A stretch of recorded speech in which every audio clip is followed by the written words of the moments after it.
नमस्कार. गोजोस्कोपच्या आजच्या भागामध्ये आपल्या सर्वांचं मनापासून स्वागत आहे. आखातातल्या राजकारणाचाच आणखी एक कंगोरा फक्त सांगायचा आहे, म्हणजे तो आपल्याशी निगडीत आहे म्हणून सांगायचा आहे.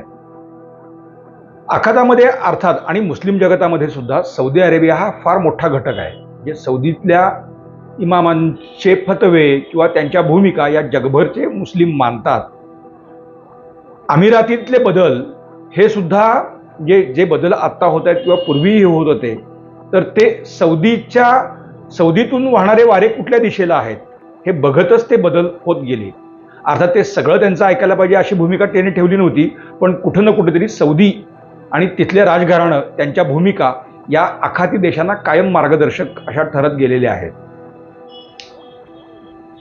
पण सौदीमध्ये मोहम्मद बिन सलमान किंवा ज्यांना आता MBS म्हणून जगभर ओळखलं जातं, हे जेव्हा क्राऊन प्रिन्स झाले आणि त्यांचे वडील राजे सलमान हे वृद्धावस्थेमुळं जवळपास काय म्हणतात आपण ज्याला की is a bed ridden man आणि डिफेक्टो राजे म्हणून हे MBS काम बघतायत. त्यांनी साधारण 2010च्या सुमारास सौदी अरेबियाच्या अर्थव्यवस्थेत काही स्ट्रक्चरल बदल करण्याची गरज व्यक्त केली आणि त्यानंतर त्यांनी काही सूचना केलेल्या होत्या आणि त्याच्यानुसार सौदीनं त्यांच्या अर्थव्यवस्थेचं डायव्हर्सिफिकेशन सुरू केलेलं होतं. तर ते नुसतं आर्थिक डायव्हर्सिफिकेशन हे असं होणार नाही, त्याला काही सोशल ॲस्पेक्ट सुद्धा महत्त्वाचे आहेत.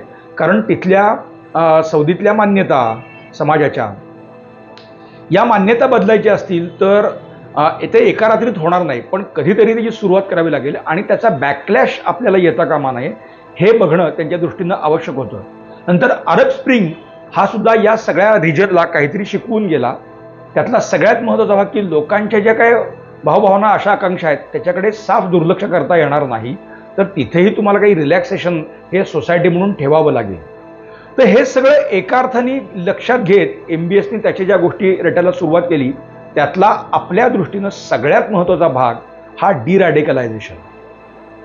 म्हणजे सोव्हिएत युनियनच्या पाडावासाठी अफगाणिस्तानात ज्या पद्धतीनं तिथं भस्मासूर पोचले गेले, मुजाहिदीन असं सांगितलं गेलं किंवा ओसामा बिन लादेन आणि त्यांच्या निमित्ताने पाकिस्तानी लष्कराचं जे म्हणजे रॅडिकलायझेशन झालेलं होतं किंवा अन्यत्र जे काही असे रॅडिकल गट हे काम करत होते, तर त्यांना पारंपरिकदृष्ट्या विचार करता किंवा गेल्या शतकाचा विचार करता सौदी अरेबिया किंवा अन्य काही लोकांकडून म्हणजे अरबस्थानातल्याच काही देशांकडून या गटांना मोठ्या प्रमाणावरती अर्थपुरवठा आणि राजकीय पुरवठा सुद्धा सगळा पाठिंबा जो आहे तो दिला जात होता.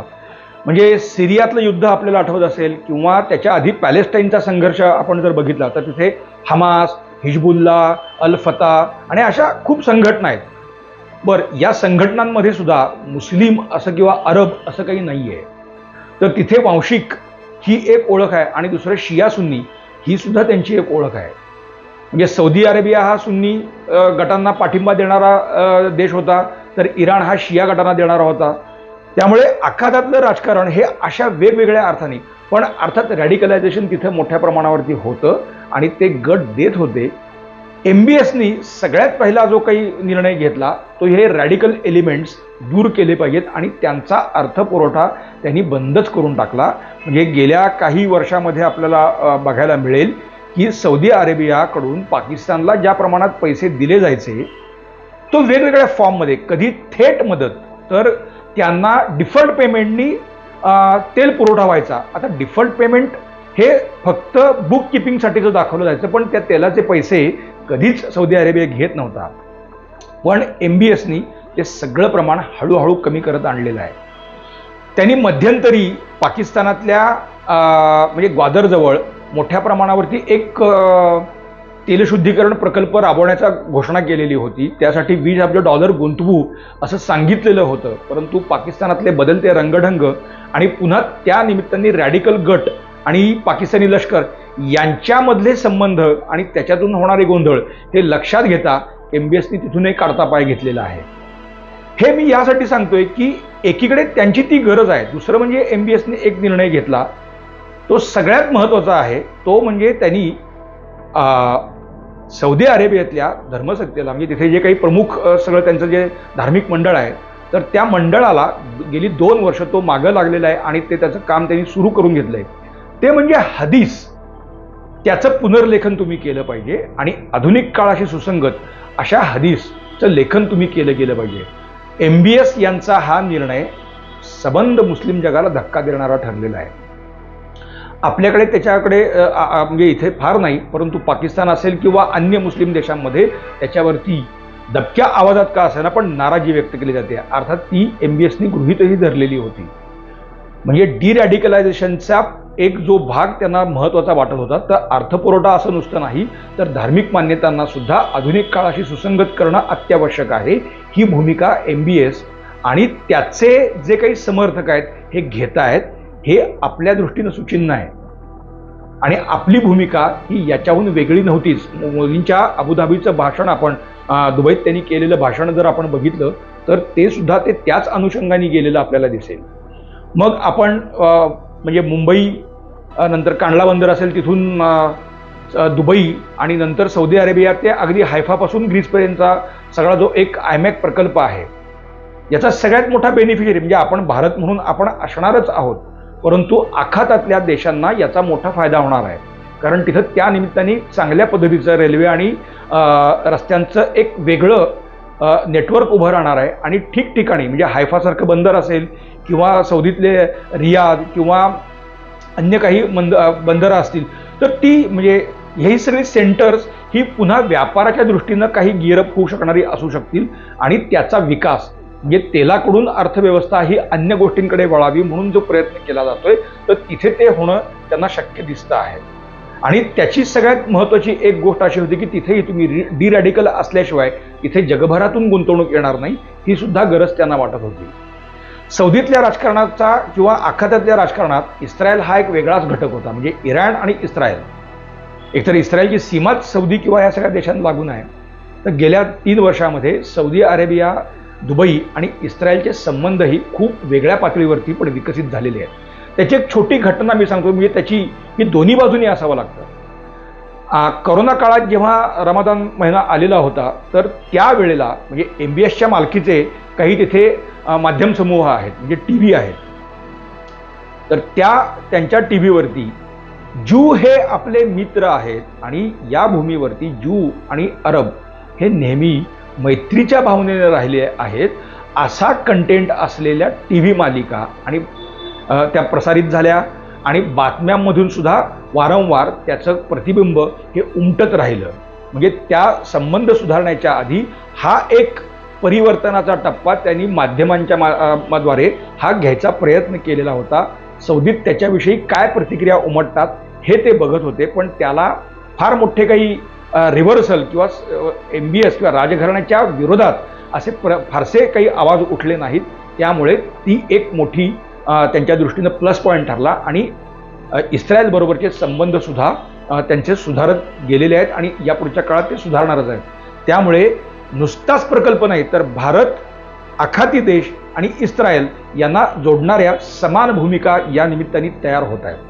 आता हे सगळं होत असताना म्हणजे कोरोना काळामध्ये सुद्धा भारत सरकारची एक भूमिका या गेल्या काही वर्षात कायम राहिली, ती म्हणजे वसुधैव कुटुंबकम. आणि आपण विश्वगुरू असं काही टर्मिनॉलॉजी नाही, पण विश्वमित्र, विश्वामधल्या प्रत्येक घटकाशी, देशाशी मैत्रीपूर्ण संबंध हे एक ब्रीद ठेवून आपण आपली काय परराष्ट्र धोरणाचा हाही एक आयाम सातत्याने पुढे आणला जातोय. आणि कोरोना काळामध्ये आपण जगभरात अनेक देशांना मदत केली, तशी ती सौदी अरेबिया असेल, दुबई असेल, कतार असेल किंवा अन्य अरब देशांना सुद्धा, म्हणजे नुसते औषध पुरवठा असं नाही, तर अन्नधान्य पुरवठ्यासह अन्यही गोष्टी आपण त्यांना दिल्या. त्यामुळे तोही एक सेतू हा चांगल्या पद्धतीने गेलेला आहे. याच्या हे नुसतं आपण केलं असं नाही. सौदी घराणा असेल, म्हणजे ते घराणा म्हणजे तिथे फक्त एक राजा राणी किंवा ते असं नाही आहे, तर तो पसारा, सौदीतल्या राजघराण्याचा पसारा हा मोठा आहे, 1000 सदस्यांच्या पुढचा गेलेला आहे. आणि या सगळ्या लोकांकडे मोठ्या प्रमाणावरती पैसा आहे. तीच दुबईतल्या शेखांची गोष्ट आहे, तीच कतार असेल, ओमान असेल किंवा अन्य देश जे बहारीन किंवा छोटे असे देश असतील, तर इथल्या शेखांकडे म्हणजे त्या कुटुंबांकडे मोठ्या प्रमाणावरती पैसा आहे. अमेरिकेतला एकूण म्हणजे अमेरिकी कंपन्यांच्या समोर सध्या मोठ्या आर्थिक आव्हानं आहेत आणि तिथे एक डिडॉलरायझेशनची प्रोसेस ही काही फेड सुरू करेल का याची धास्ती यांना आहे. त्यामुळे आता पैसे गुंतवायचे असतील तर ते गुंतवायचे कुठे, त्यामुळे सेफ हेवन म्हणून हे शेख जगभर अर्थात त्यांचा हे आहेच, पण कुठल्याही गुंतवणूकदाराला आपली गुंतवणूक ही सेफ असायला हवी ही गरज असतेच. तर ते त्या दृष्टीनं आता अरब देश हे भारताकडे त्या पद्धतीनं बघतायत. बरं, नुसते बघतायत असं नाही. गिफ्ट सिटीमध्ये सौदी अरेबियानं मोठ्या प्रमाणावरती गुंतवणूक केलेली आहे.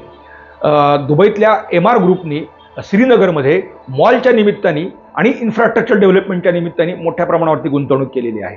दुबईतला DP वर्ल्ड हा जो काही मोठी कंपनी आहे, अर्थात ती त्या शेखांशी संबंधितच आहे, परंतु त्या DP वर्ल्डनी सुद्धा भारतातल्या काही बंदरांच्या विकासाची कामं केलेली आहेत आणि ते अशा वेगवेगळ्या पद्धतीनं अरबस्थानातली गुंतवणूक भारतात येते आहे आणि भारतातूनही त्याच पद्धतीने रेसिप्रोकेशन आपलं होतं आहे. म्हणजे आर्थिक हितसंबंधांशिवाय मुळात कुठल्याही देशांच्या संबंधांना फारसा अर्थ नसतो, तर तेही या निमित्तानं होते. पण या सगळ्याच्या पलीकडे जात अमेरिकेचा जो प्रभाव आखातावर आत्ताही आहे, तर त्याला छेद दिला जातो आहे का, असा एक भाग आता दिसतो आहे. जे यापूर्वी मागच्या एका भागामध्ये मी सांगितलं की जे यापूर्वी कधीही घडलं नाही ते या 2 महिन्यांपूर्वी घडलं. ते म्हणजे सौदी अरेबिया आणि भारताच्या UAE आणि भारताच्या लष्करांनी संयुक्त सराव केला.